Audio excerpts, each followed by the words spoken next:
My name is Wycliffe Nyafonga, and I want to welcome you back to this video. Today, I want to talk about how to write a winning problem statement. Anytime anybody is developing a proposal or a grant proposal, he is doing so to solve a certain specific problem. And the clearer you can define and describe the problem, the better for donor to understand the problem, and the higher the chances of winning. So, how do you develop a winning problem statement section of a technical narrative proposal? Depending on the type of the organization you're applying funding, there are standardized methodologies for developing a winning problem statement section. And whenever you are doing so, a problem statement section, some organization can call it background, whatever name they give to it, should be able to tell the donor your understanding of the problem. So the question is, what are you seeking to address? So what is the problem in the community? That is number one. So you must describe the problem in the community. Number two, you must tell the donor who is affected. So who is affected by that problem?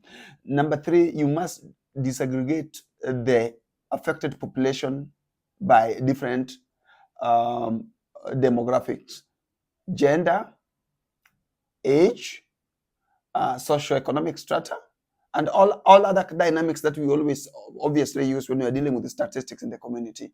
Who is affected? Now, how are they affected? How is the problem affecting them?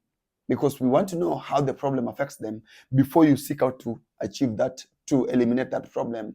And then, how long have they been affected?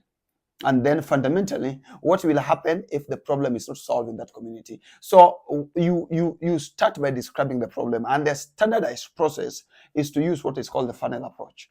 You remember the approach you use when you're doing your undergrad research or your master's.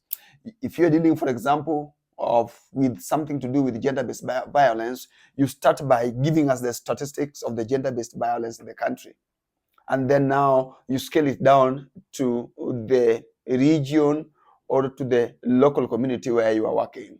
The prevalence of gender-based violence in Tanzania is this. Then you describe them, you give us the demographics. Then when you come into a local level, then you link the national problem with the local problem. After linking them, there is a very important component. If you are an organization, you must prove to the donor that you understand the problem more than any other person. So that's why we propose you must be equipped with the US specific data.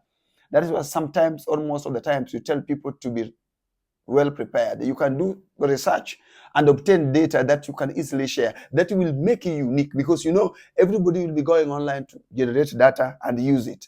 But for you, you have also specific data in the community. It demonstrates to a donor that not only are you familiar with the problem in your community, but you also have a specific data. I want to mention something very important. If you are doing a similar project in the past, there are lessons learned that you picked along the way.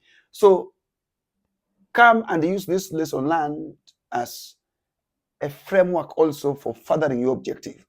For example, you can say that the project we implemented last year with the UNDP, we discovered that contrary to our perception that only 40% of women have faced instances or incidences of gender-based violence, the figure could be as high as 60%. The project determined that now you are bringing your relevant, not only specific data, but also showing the donor that you have worked in this community and you have collaborated with other entities. Now, describe the problem, who is affected, how are they affected, give us aggregation of data, disaggregate those data by gender and other demographics, the age group, and then scale it down into the lower level, and then mention what is the gravity of the issue if it is not addressed. Once you scale it that way, you use a storytelling approach while applying what is called nomenclature. That is the terminologies that donor are asked to.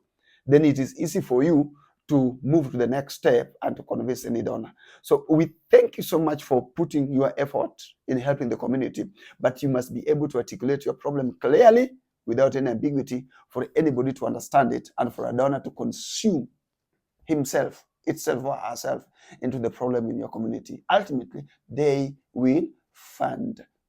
Because I'm in this space, I've been here, and I know how the psychology of a donor. Thank you so much. We ask you to subscribe, click the notification bell so that you don't miss any other subsequent video. And we wish you the best in your fundraising endeavors. Bye for now.